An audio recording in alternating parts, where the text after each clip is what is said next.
नमो अरिहंताणं नमो सिद्धाणं नमो वायरीयाणं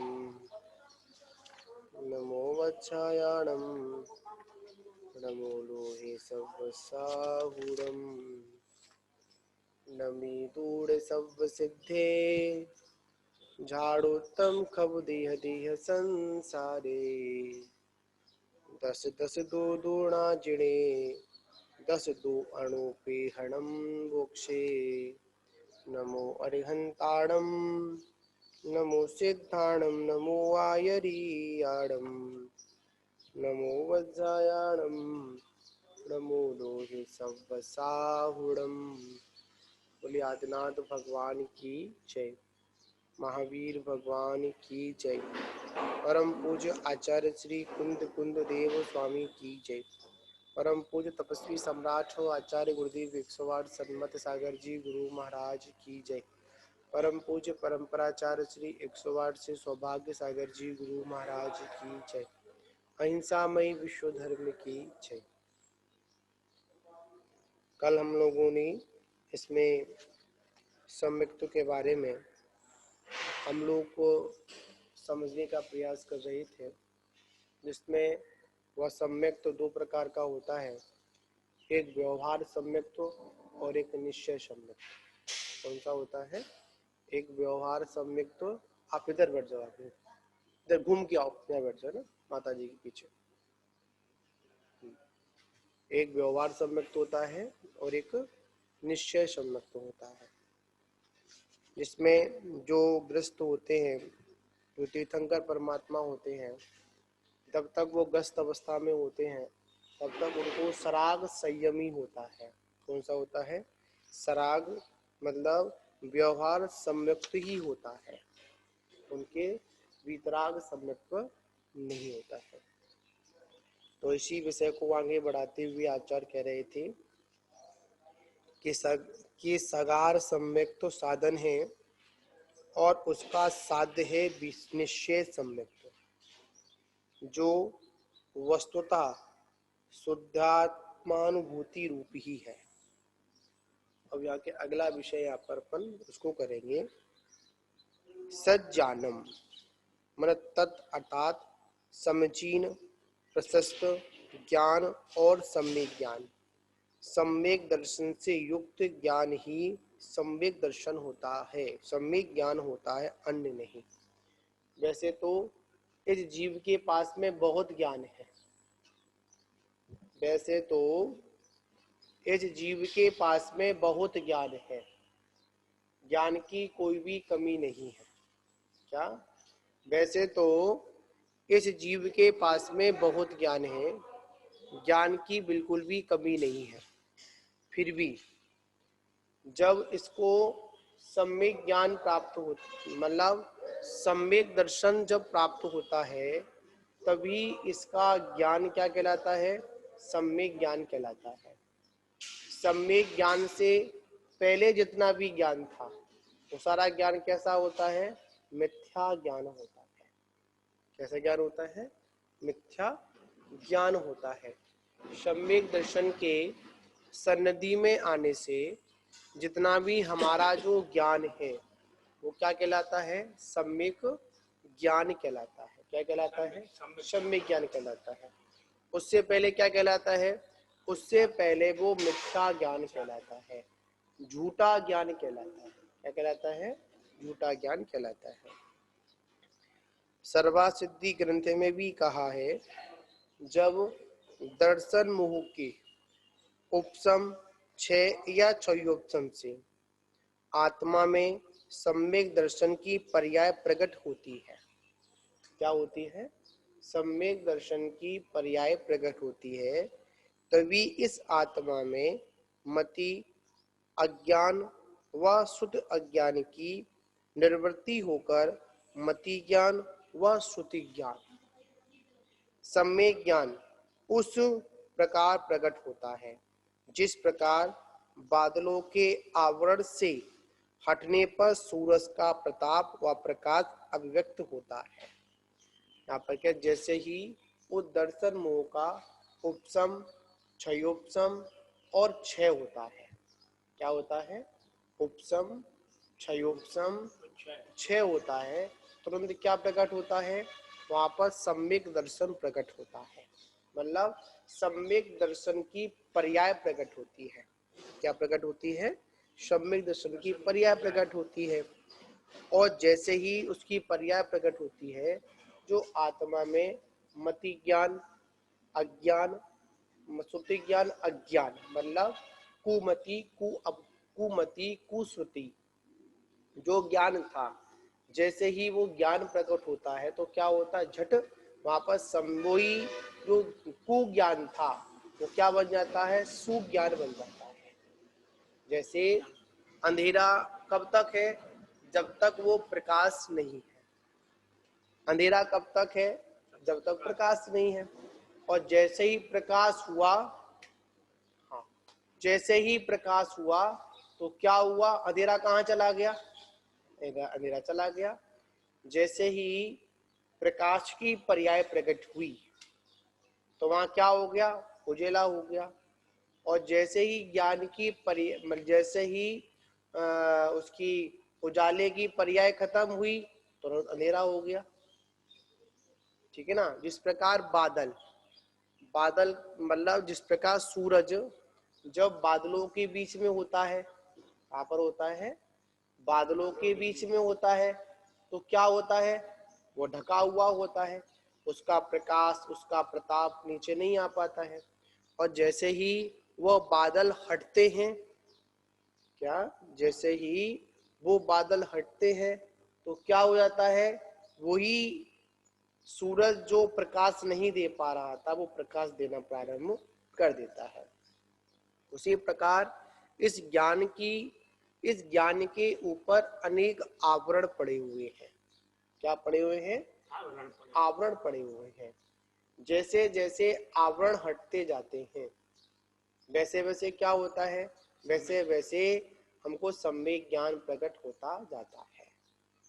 आवरण तो हटाने पड़ेंगे, बिना आवरण के हमको हमारी वस्तु का दर्शन होने वाला नहीं है। जैसे हम चित्र अनावरण करते हैं। क्या करते हैं?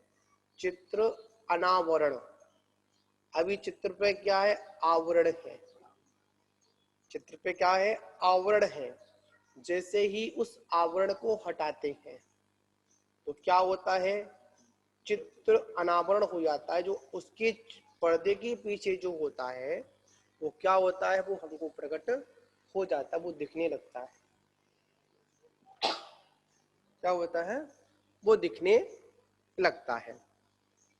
इसी प्रकार आचार्य कह रहे हैं कि हमें क्या करना है? अपने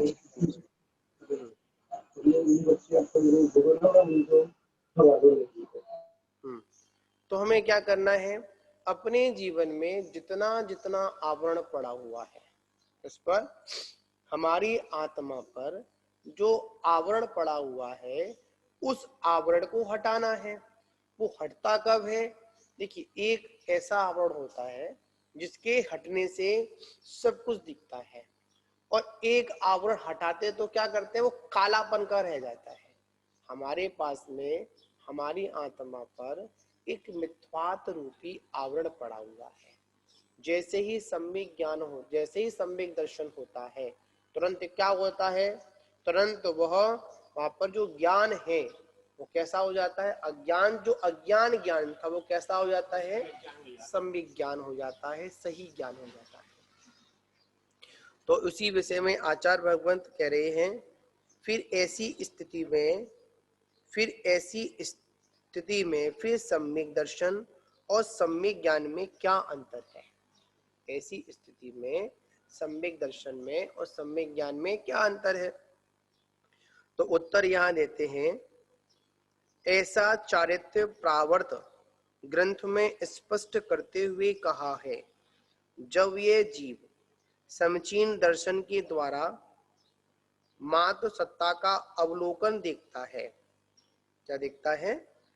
के द्वारा जब देखता है, सम्यक ज्ञान के द्वारा द्रव्य और पर्यायों को जानता है, तब सम्यक दर्शन द्वारा उनका श्रद्धान करता है, तभी चारित्र संबंधी दोषों को छोड़ता है। क्या है? यहाँ पर ये कह रहे हैं कि जब ये जीव समीचीन दर्शन के द्वारा देखता है, मतलब उसका श्रद्धान करता है, सम्यक ज्ञान के द्वारा द्रव्य और पर्यायों को जानता है, पहले देखता है और फिर उनको जानता है, तब सम्यक ज्ञान द्वारा, इसके द्वारा तो सम्यक दर्शन के द्वारा उसका श्रद्धान करता है। क्या करता है? श्रद्धान करता है, तभी चारित्र संबंधी दोषों को छोड़ता है। जब तक हम सम्यक ज्ञान, देखिए पहले तो हमसे किसी ने ये कहा ये पेंसिल है, पहले तो आप इसका श्रद्धान करिए, ये पेंसिल है, ये किस काम आती है। उसके बाद में अब ज्ञान क्या, ये इस काम आती है, इसके दो प्रयोग है, एक तो मारने का प्रयोग भी है, इस पेंसिल से पिटाई भी की जाती है, इस पेंसिल का सदुपयोग भी किया जाता है और दुरुपयोग भी किया जाता है। सदुपयोग क्या है? इस पेंसिल के माध्यम से हमने कुछ लिख भी सकते हैं और इस पेंसिल के माध्यम से हम दूसरों को घात भी पहुंचा सकते हैं। क्या कर सकते हैं? दूसरे को घात भी पहुंचा सकते हैं। पहले हमारे गुरुजन ने कहा कि आप इस पेंसिल से कुछ लिख सकते हैं, तो ऐसा आपने श्रद्धा नहीं किया। फिर आपने उस क्या लिख सकते हैं उसके बारे में जाना, इससे क्या, इससे भजन लिख सकते हैं, इनसे गीत लिख सकते हैं। ऐसा हमने क्या किया?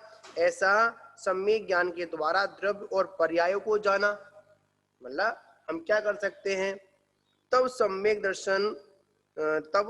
दर्शन द्वारा उनका श्रद्धान करता है। क्या करता है? उनका श्रद्धान करता है, तभी चारित्र संबंधी दोष हटते हैं।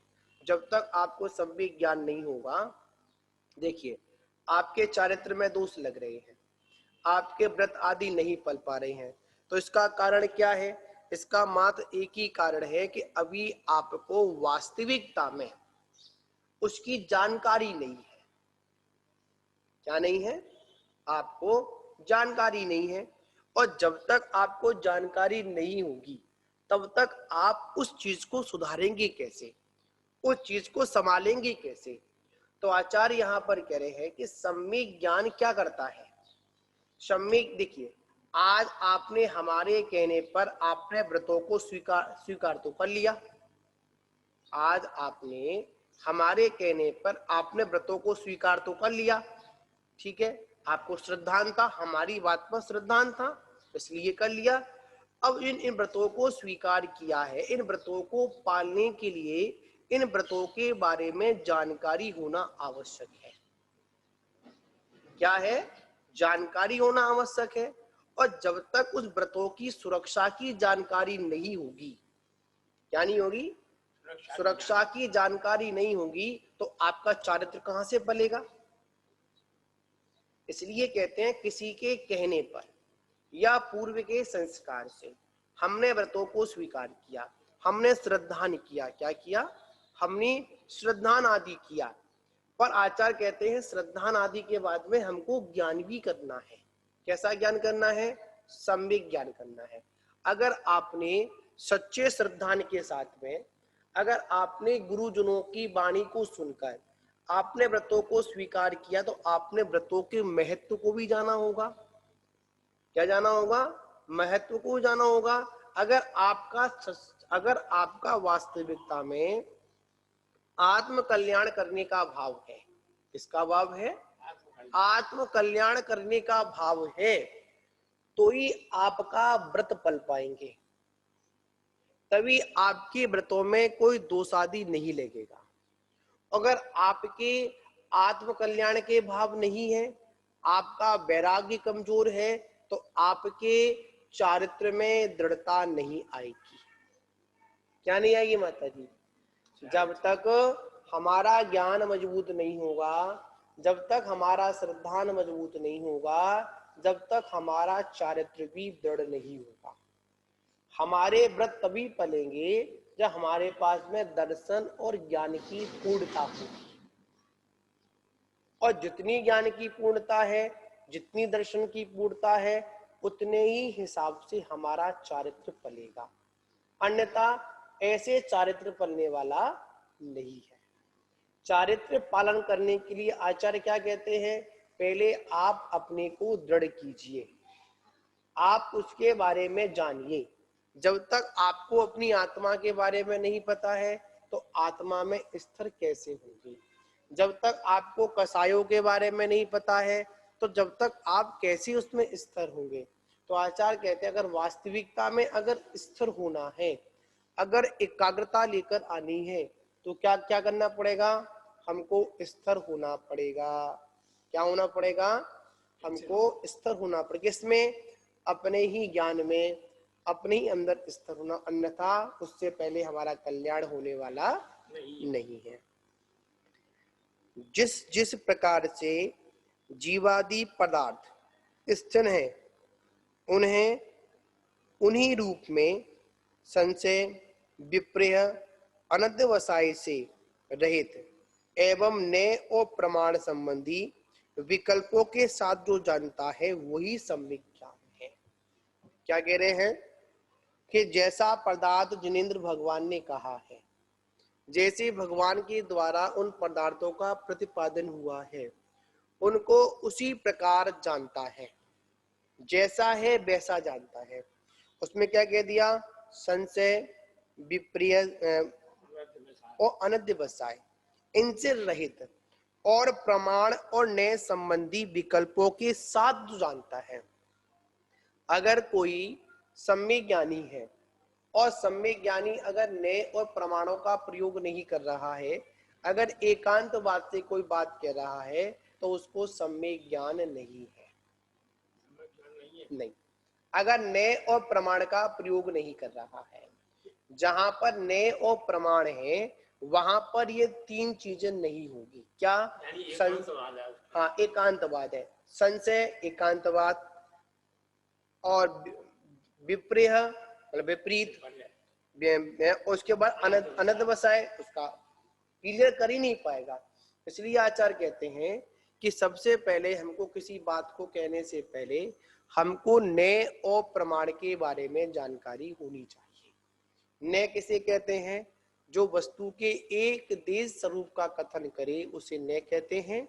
और प्रमाण किसे कहते हैं, जो वस्तु का सर्वदेश कथन करे, आचार्य कहते हैं सम्यक ज्ञानम प्रमाणम। जो सम्यक ज्ञान है, जो प्रमाण है वही सम्यक ज्ञान है, या जो सम्यक ज्ञान है वही प्रमाण है। इसके अलावा और कुछ भी प्रमाण नहीं है। और कहा भी जाता है, एक लोग व्यवहार में कहते हैं कि सत्य को प्रमाण की आवश्यकता नहीं होती है। क्या नहीं होती है, सत्य को प्रमाण की आवश्यकता नहीं होती है, सत्य तो सत्य होता है। अब बताओ केवल ज्ञान को किसकी आवश्यकता है, किसी की आवश्यकता है, वो तो सत्य है, वही सम्यक ज्ञान है। यहाँ पर कह रहे हैं जो केवल ज्ञान है, असहाय ज्ञान है, उस ज्ञान में किसी की भी आवश्यकता नहीं है, वही तो सत्य है। इसके अलावा सत्य है क्या। इसलिए आचार्य यहाँ कह रहे हैं कि जो सम्यक ज्ञान है, कौन सा ज्ञान है, जो सम्यक ज्ञान है, जो सम्यक ज्ञान की बात करता है, तो उसके लिए आचार्य ने क्या कह दिया, एक ही बात कह दी, सम्यक ज्ञानी हमेशा नए और प्रमाण के साथ में कथन करता है। जो नए और प्रमाणों का सहारा नहीं लेता है उसको सम्यक ज्ञान नहीं हो सकता है। आचार्य श्री समुद्रभद्र स्वामी जी ने रत्नकर्ण श्रावकाचार्य में भी कहा है, जो ज्ञान वस्तु के स्वरूप का न्यूनता रहित और अधिकता रहित, विपरीतता रहित, जैसा का तैसा संदेह रहित जानता है, वही को आगम ज्ञाता सम्यक ज्ञान कहते हैं। यहाँ पर आचार्य भगवंत क्या कह रहे हैं कि एक ही बात कह रहे हैं, ना उससे जैसा कहा है वैसा ही, ना उसमें अधिक ना उसमें ज्यादा, ना न्यूनता ना अधिकता रहे, जैसा है ना विपरीत, जैसा का तैसा। कैसा कह रहे हैं, जैसा का तैसा ज्ञान है, उसी क्या कहते हैं, उसी को सम्यक ज्ञान कहते हैं, वही आगम का ज्ञाता है।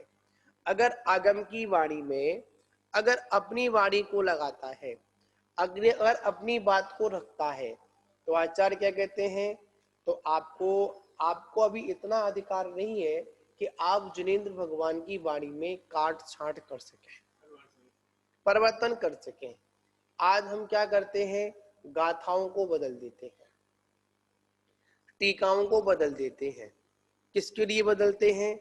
मात्र अपनी निज कार्य सिद्धि के लिए, मात्र अपनी बुद्धि के कारण। आचार्य कहते हैं केवल ज्ञान के आगे हमारी बुद्धि कितनी है? बिल्कुल न्यूनतम है। कैसी है? बिल्कुल।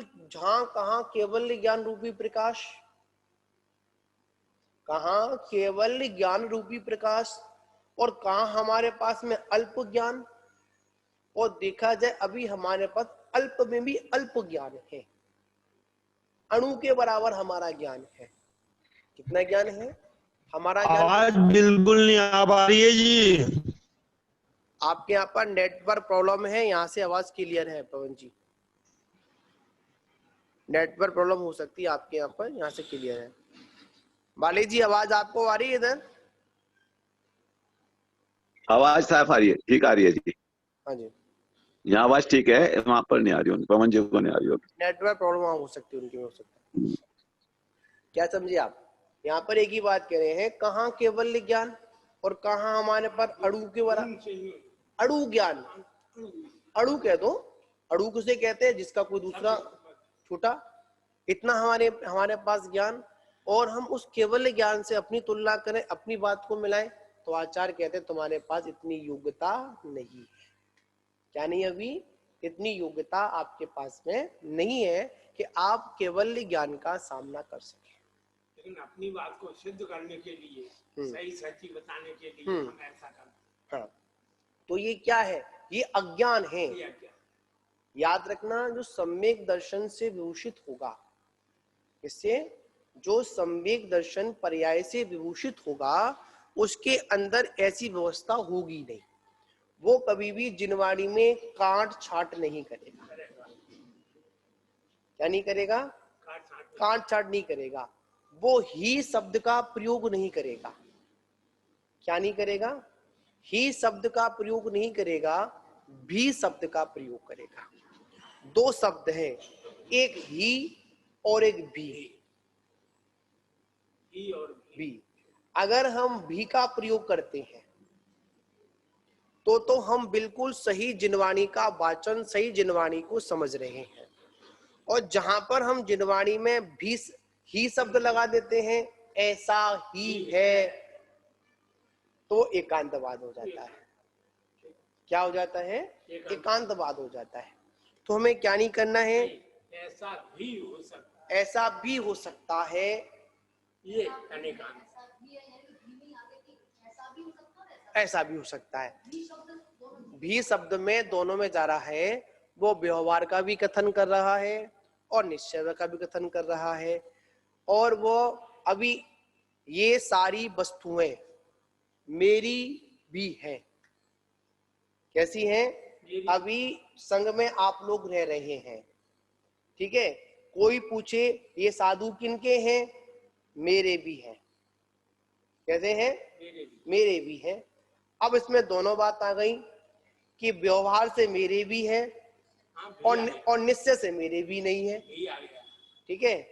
और मैं कहूं ये साधु मेरे ही हैं, तो मात्र एक व्यवहार का कथन किया, और निश्चय से मेरे तो कुछ है ही नहीं है। जब मेरा शरीर मेरा नहीं है तो आप मेरे कैसे हो सकते हैं? बड़ा एक अच्छा विषय है, आपको बताऊं मैं, कल मैं उसको पढ़ रहा था कि समाधि और मरण, मरण तो मात्र एक समय का है, पर हमको अपना जीवन समाधि में करना है। कैसे करना है माता जी? हमको अपना जीवन कैसा करना है? समाधि में करना है। अब ये कैसे होगा? तो आचार्य कहते हैं समता परिणामों को स्वीकार हमेशा करते रहे। क्या करते रहे? क्षमता परिणामों को हमेशा स्वीकार करते रहे। अगर आप समता परिणामों को स्वीकार करते रहेंगे तो आपका जीवन समाधि में है। समझ में आई? स्वीकार करेंगे तो समाधि में है। नहीं, अगर आपके जीवन में समता परिणाम है तो आपका जो विषय है वो समाधि में है। तो समाधि में। हाँ, मतलब ऐसा नहीं है कि हमको अंत समय में समाधि स्वीकार करना है। आचार्य कहते अंत समय में नहीं, हमको तो प्रतिक्षण समाधि की साधना करना है। सहज भाव ही समाधि है। क्या कहते हैं? समाधि क्या है? वही समाधि है। आचार्य कहते हैं कि समाधि मरण नहीं है, सहज समाधि है। समय की सचेतता। हाँ, प्रति समय की जागृत अवस्था, सचेत अवस्था ही हमारे लिए समाधि है। हाँ हाँ, नहीं, यहाँ पर वो चीज नहीं है। मैं अलग बात कहना चाह रहा हूँ। यहाँ पर ये कह रहे हैं कि हम क्या समझते हैं, समाधि मरण है। समाधि मरण नहीं है। देखिए, मरना तो है ही है। मरण तो एक समय मात्र का है। आया वो ले जाएगा आपको। क्या आप उसको रोक सकते हैं? नहीं, वो समाधि नहीं है। मरना समाधि नहीं है। जो सहज भाव है वो समाधि है। हमको अंत समय की जानकारी जो है नहीं है कि अंत समय हमारा कब होगा। नहीं, यहाँ पर एक बात सुनिए, चाहे आप समाधि स्वीकार करो या मत करो, आपका मरण तो मात्र एक समय का है। आएगा वो ले जाएगा आपको। पर वास्तविकता में हमको अपने जीवन को समाधि में करना है। समाधि में यो करना है कि मरण समय का हमें जानकारी तो है नहीं। यहाँ पर ये विषय नहीं है महाराज जी, यहाँ पर ये विषय नहीं है। समय का यहाँ पर बात बिल्कुल हटकर है। यहाँ ये कह रहा हूँ 12 वर्ष की संलेखना, अंत मुहूर्त की संलेखना, ये समाधि मरण नहीं है। समाधि संलेखना तो वो है कि जब हम अपने जीवन को समाधि में करें, सहजता लेकर आए, समता भाव लेकर आए, तब जाकर हमारा अंत समय संलेखा।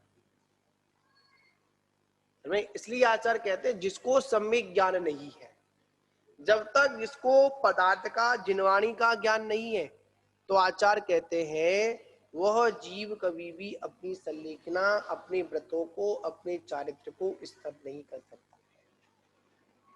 इसलिए आचार्य क्या कहते हैं कि एक तो अक्षर ज्ञान नहीं है, कोई बात नहीं, पर जैसा कहा जा रहा है वैसा तो कम से कम वो श्रद्धान करे। क्या कहा जा रहा है? अपना कल्याण करो, कल्याण के मार्ग को आपको बताया जा रहा है। फिर भी आप कल्याण के मार्ग को नहीं चुन पा रहे हैं, वहीं से करिए दर्शन। दर्शन वहीं से करिए, आप अंदर है ना, वहीं से कर लो। क्या कह रहे हैं कि वास्तविकता में आपका, क्या कह रहा था मैं, मानते हैं कि आपको अक्षर ज्ञान नहीं है। कैसा ज्ञान नहीं है? आपको अक्षर ज्ञान नहीं है, कोई बात नहीं, पर जैसा बताया गया है कम से कम वैसा सो श्रद्धान कर कर अपने ज्ञान को मजबूत करिए। पर हम क्या करते हैं? वो भी नहीं करते हैं, श्रद्धान भी नहीं कर पाते हैं। जब आपका श्रद्धान ही नहीं हो पा रहा है तो आपका सम्यक ज्ञान कहां से बनेगा? याद रखना, सम्यक ज्ञान में अगर कोई बाधक है तो वो क्या है? वो है मात्र हमारे कसाय भाव। जहां पर भी बात घूम फिर कर आती है तो एक ही बात पर बात अड़ जाती है, एक ही बात पर सुई टिक जाती है। वो क्या टिकती है? कि हमारे कसाय, हमारी अज्ञानता।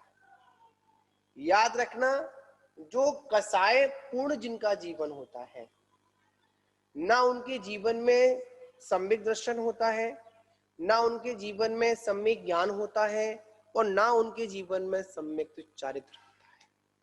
क्या होता है? अब मानेगा ही नहीं वो। जब वो अपने को ज्येष्ठ और श्रेष्ठ समझने लगा। ज्येष्ठ और श्रेष्ठ, जब वो अपने को ज्येष्ठ और श्रेष्ठ समझने लगा तो वो भगवान महावीर स्वामी की भी नहीं मानेगा। क्यों पवन जी, क्या बात है यहाँ पर? जब वह अपने को ज्येष्ठ और श्रेष्ठ समझने लगा तो हमारी कहाँ मानेगा वो? कसाय है ये हमारा। कसाय है। जब वो ये कहने लगा कि मैं ही सब कुछ हूं तो जिनवाणी की क्यों मानेगा? मानेगा नहीं। यही गलती महाराज जी तो बेटा भी नहीं मानता, बिल्कुल नहीं मानता है। बेटा भी नहीं मानता। जो जब मान लेता है कि अपने को मैं बड़ा मान रहा हूँ, तो कोई नहीं मानता फिर किसी की। बिल्कुल सही बात है यहाँ पर, हाँ जी। ये बात है। जैसे बड़े महाराज जी भी कभी कभी कहते हैं, हमसे कहते हैं, कभी कभी हम भी उनकी बात को नहीं मानते हैं तो वो कहते अब क्यों मानेगा। मतलब एक कहावत भी है कि जो ना माने बड़े की सीख, ले कटोरा मांगे भीख। जहां पर अहम बुद्धि है, जहां पर हम ये समझते हैं कि मानते हैं कि हमको शब्द ज्ञान है पर अभी हमको अनुभव का ज्ञान नहीं है। किसका ज्ञान नहीं है? अनुभव का ज्ञान नहीं है। जो हमारे हमसे जो गुणों में श्रेष्ठ क्यों माने जाते हैं? जिन्हों को अनुभव ज्ञान होता है। शब्द ज्ञान वाला कभी भी ज्येष्ठ और श्रेष्ठ नहीं हो सकता है। जिसको अनुभव ज्ञान है वही श्रेष्ठ और ज्येष्ठ होता है। कहीं ना कहीं वो समझता है कि मैंने पढ़ लिया है, मैं इतना जानता हूं, मैं इतना घूम लिया हूं, मेरी बात मानो। तो सारी गड़बड़ी कहाँ आती है? कसायों के कारण आती है। और वास्तविकता में देखा जाए ये संसार भ्रमण, संसार के कारण ये सब क्यों है? इनका मात्र एक ही कारण है, हमारे कसाय भाव। कौन से भाव? कसाय। कसाय भाव। जो कसायों का जो पर्दा पड़ा हुआ है वो क्या करता है? हमको वस्तु का यथार्थ बोध नहीं होने देता है। क्या नहीं होने देता है? यथार्थ बोध नहीं होने देता है। अगर वास्तविकता में माता जी पूछो, कौन है? पूछो कौन है? कहां से? वहां आके पूछो, ठीक है ना? हाँ। तो यहाँ पर क्या कहा जा रहा है? यहाँ पर कहा जा रहा है कि संसार का भ्रमण का कारण कसाय भाव है। इसलिए हमको सर्वप्रथम आचार क्या करते हैं? जब तक आपकी कसायों का उपशम क्षयोपशम क्षय नहीं होगा तब तक आपको सम्यक ज्ञान भी नहीं होगा, वस्तु का यथार्थ ज्ञान भी नहीं होगा। सबसे पहले क्या किया? अनंतानमंदी क्रोध मान माया लोभ, प्रत्याख्यान क्रोध मान माया लोभ, अप्रत्याख्यान क्रोध मान माया लोभ, संजलन क्रोध मान माया लोभ। इनका क्या कराया? उपशम और क्षयोपशम कराया। तब जब आपको श्रद्धान हुआ तब जाकर आपको सम्यक ज्ञान हुआ। जब इनका क्षय हो जाएगा तब सम्यक ज्ञान, तब केवल ज्ञान होगा। जब संपूर्णतः क्षय हो जाएगा और चारित्र में स्थिरता होगी तो क्या होगा? तब जाकर, और सीधी बात है, जब तक चारित्र में स्थिरता नहीं होगी तब तक हमको सम्यक ज्ञान भी नहीं होगा, केवल ज्ञान भी नहीं होगा। ठीक है ना? अब कह रहे हैं वह सम्यक ज्ञान 5 प्रकार का होता है। कितने प्रकार का होता है? वो सम्यक ज्ञान 5 प्रकार का होता है। मति ज्ञान, श्रुति ज्ञान, अवधि ज्ञान, मन प्रेह ज्ञान और केवल ज्ञान। ये 5 प्रकार के भेद होते हैं। सम्यक ज्ञान की 5 भावनाओं का निरूपण आदि पुराण में इस प्रकार से किया गया है। वाचना, प्रक्षणा, अनुपेक्षा, परिवर्तना और सद्धर्मदेशना। क्या? जो तत्वा सूत्र में भी के 5 भेद किए गए हैं उसके अंतर्गत बताया। आदि पुराण में भी थोड़ा शब्दों का फेर किया है। वाचना, प्रक्षणा, अनुपेक्षा और परिवर्तना और सद्धर्मदेशना। अर्थात जैसा शास्त्र का जैसे जैन शास्त्रों को पढ़ना, स्वयं पढ़ना, दूसरों से पूछना, पदार्थ के स्वरूप का चिंतन करना, श्लोक आदि कंठस्थ करना एवं सद्धर्म का उपदेश करना, ये क्या है? सम्यक ज्ञान की 5 भावनाएं हुआ करती है। इन 5 भावनाओं के माध्यम से हम सम्यक ज्ञान को प्रकाशित भी कर सकते हैं, सम्यक ज्ञान को हम दूसरे तक संपादित भी, मतलब उसको आगे भी पहुंचा सकते हैं। इन भावनाओं का भव्य जनों को अभ्यास करना चाहिए या इनका अनुष्ठान करना चाहिए। इनका विस्तार से परिचय अन्य ग्रंथों से जान सकते हैं। इनका अगर और विषय जानना हो तो और ग्रंथ है, उनके माध्यम से भी हम जान सकते हैं। तो उसमें इनका अध्यात्म भाषा में कहें तो निश्चय के अनुसार निज शुद्ध आत्मा का निरूपाधिक स्वयं संवेदन, भेद विज्ञान के साथ मिथ्वात राग आदि पर भावों से पृथक रूप में जो ज्ञान होता है वही निश्चय ज्ञान होता है, वही निश्चय सम्यक दर्शन होता है। वहां पर किसी की भी आवश्यकता नहीं पड़ती है। ये ज्ञान शुद्धात्म स्वयं संवेदन रूप ही है, वो भी अपरमत्त आदि गुणस्थानवर्ती वीतराग चारित्र के अवनाभाव रूप अभेद रत्नत्रय के साथ ही होता है। मतलब भेद रत्नत्रय के साथ में शुद्धात्मा का अनुभव नहीं होता है, अभेद रत्नत्रय के साथ में जो होता है वो क्या होता है? जहां पर वीतराग चारित्र होता है वहीं पर शुद्धात्मा का ज्ञान, मतलब केवल ज्ञान प्रकट होता है, उससे पहले नहीं होता है। उससे पहले क्या है? छठवें गुण मतलब 7वें गुण स्थान से क्या है? उस शुद्ध आत्मा को प्राप्त करने का अभ्यास है। क्या है? उस शुद्ध आत्मा को प्राप्त करने का क्या है? अभ्यास है। हम कौन है? अभ्यासशील है। अभी हम लोग क्या कर रहे हैं? अभी शुद्ध आत्मा को प्राप्त करने का, निज आत्मा को प्राप्त करने का क्या कर रहे हैं? अभ्यास कर रहे हैं। क्या कर रहे हैं? अभ्यास कर रहे हैं। जब हमारा अभ्यास पूर्ण हो जाएगा तो क्या होगा? हमको शुद्ध आत्मा की उपलब्धि हो जाएगी, केवल ज्ञान की उपलब्धि हो जाएगी, हमको वीतराग चारित्र प्रकट हो जाएगा। तो वो कब होगा? यहाँ पर है अप्रमत्त आदि गुणस्थानवर्ती वीतराग चारित्र के अविनाभाव रूप अभेद रत्नत्रय के साथ ही होता है और किसी के साथ में नहीं होता है। शुद्ध आत्मा संवेदन रूप है, वही निश्चय ज्ञान है, चारित्र की पूर्णता। अब हम कहें कि हमको मतलब हम कहें कि हमको सम्यक ज्ञान है, तो आचार्य कहते हैं आपको कहाँ सम्यक ज्ञान है? क्या आपको भी आत्मा का स्वयं संवेदन ज्ञान नहीं है? स्वयं संवेदन नहीं हो रहा है? तो यहाँ पर एक बात तो है, शुद्ध आत्मा स्वयं संवेदन कौन से गुण स्थान में होगा? ऊपरी गुण स्थान में होगा, उससे पहले तो होगा नहीं। जहां पर अभेद रत्नत्रय है, कौन सा रत्नत्रय है? जहां पर अभेद रत्नत्रय है वहीं पर शुद्ध आत्मा का स्वयं संवेदन होगा, उससे पहले आत्मा का स्वयं संवेदन होगा ही नहीं है। यहाँ पर अपन समझ लो 13वें गुण स्थान में पूर्णता उसकी है, वहीं पर तो अभेद रत्नत्रय है। 11वां 12वां 13वें गुण स्थान में ही आत्म स्वयं संवेदन है, उससे पहले उपसम है, कम मात्रा के लिए गिर जाएगा नीचे फिर वो। मगर मतलब काल की अपेक्षा नहीं, उसकी अपेक्षा तो है ही ना।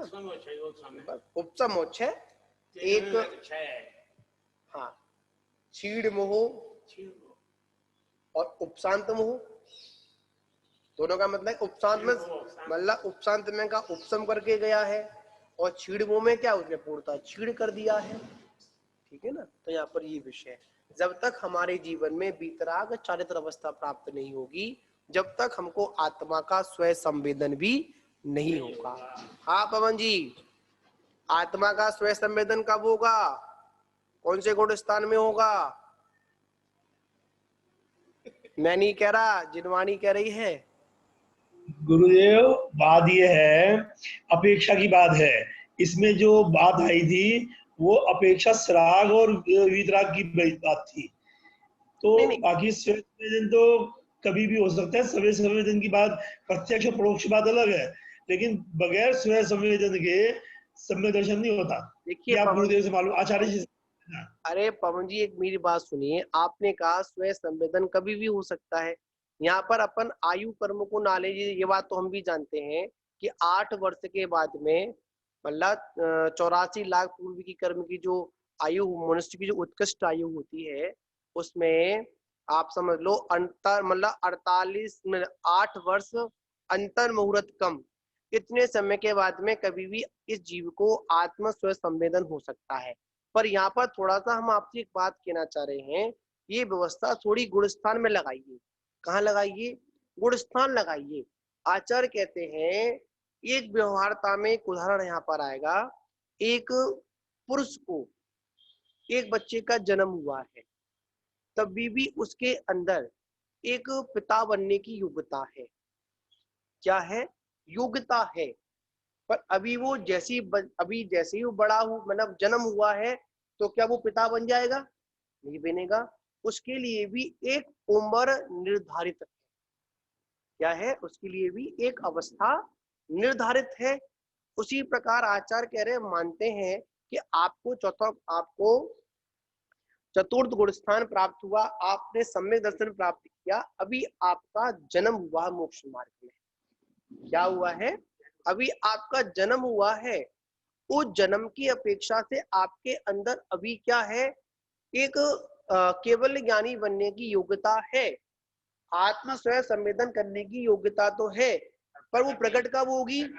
जब वो अवस्था, जब वो आपका गुणस्थान बनेगा, तब जाकर आपकी शुद्ध आत्मा का स्वयं संवेदन होगा, उससे पहले नहीं होगा।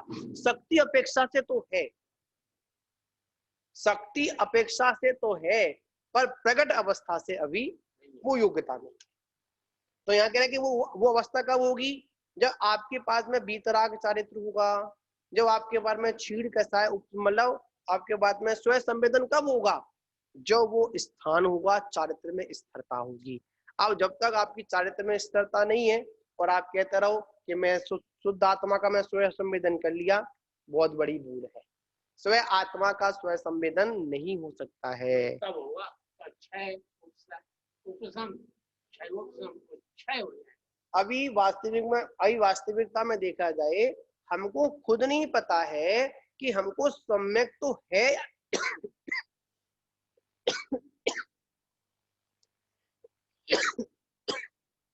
अभी हमको खुद नहीं पता है। सम्यक तो है।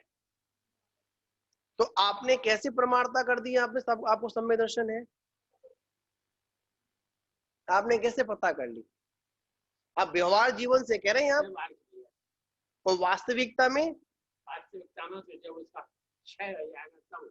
वास्तविकता में जब तक आपकी कसायों का उपशम क्षयोपशम क्षय नहीं हुआ है, तब तक आप सम्यक दृष्टि नहीं है। कर्म प्रगतियों का क्षय उपशम और मतलब उपशम क्षयोपशम और क्षय होना, तभी आप सम्यक दर्शन के, तभी आपको सम्यक दृष्टि कहा जाएगा। अन्यथा आपको भगवान की देवता गुरु की पूजा करने वालों को सम्यक दृष्टि नहीं कहा जाता। लेकिन हम एक व्यवहारिक भूमिका है।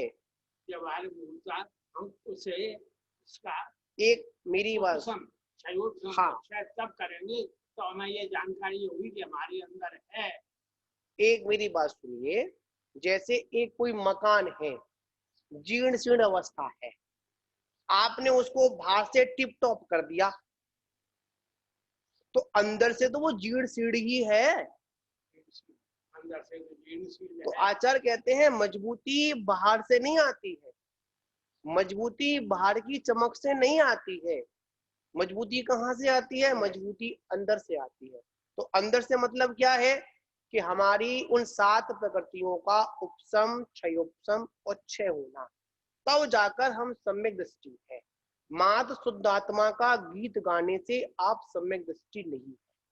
लेकिन वो हम करेंगे तो तब हमको निश्चित होगा कि हाँ ऐसा करने से ऐसा हो जाए। अरे अब मानते हैं, आपको बता दी, आपको ध्यान में आ गया, पर आप अंदर की लकड़ियां हटाना चाहते नहीं है जो जीर्ण शीर्ण है, नई लकड़ियां फंसाना चाहते, तो कहां से आपकी मजबूती आएगी? आप आप मतलब कहते फिरो, मतलब डोलते रहो या बोलते रहो मेरे को शुद्ध आत्मा अनुमोदन करना है, मुझे शुद्ध आत्मा का स्वयं संवेदन करना है। अरे ये बाहरी चमक से कुछ नहीं हो रहा है।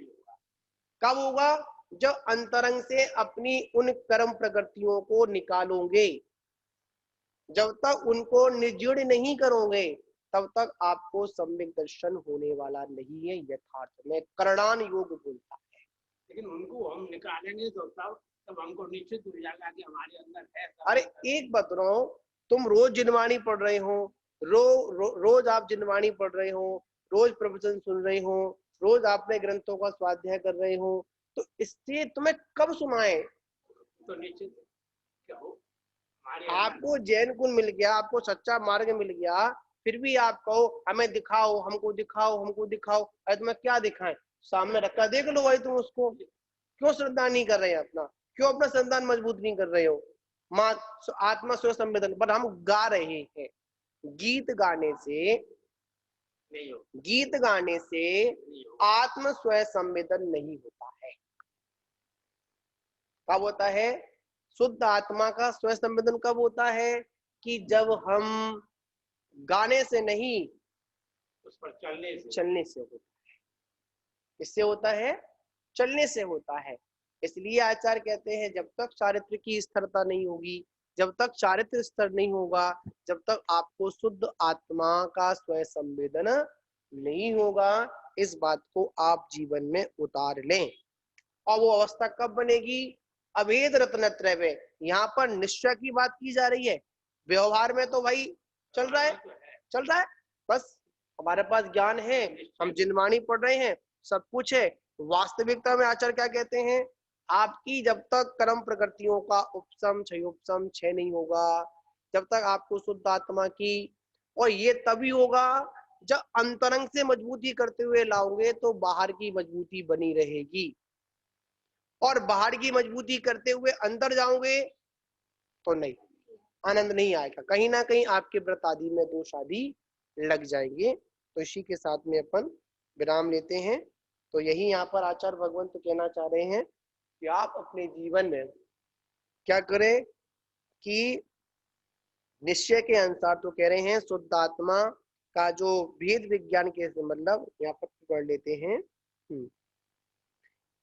अध्यात्म भाषा में कहें तो निश्चय के अनुसार निज शुद्ध आत्मा का निरूपाधि स्व संवेदन वेद विज्ञान के साथ मिथ्वात राग आदि पर भावों से पृथक जो ज्ञान होता है वही निश्चय ज्ञान होता है।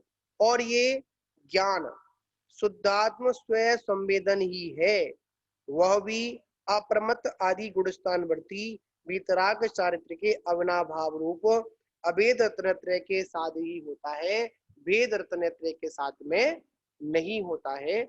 जय बोलो महावीर भगवान की जय। अगर आपको स्व संवेदन करना है तो आपको भेद रत्नत्रय की नहीं, अभेद रत्नत्रय की साधना करनी पड़ेगी। उससे पहले आपको होने वाला नहीं है। जय बोलो महावीर भगवान की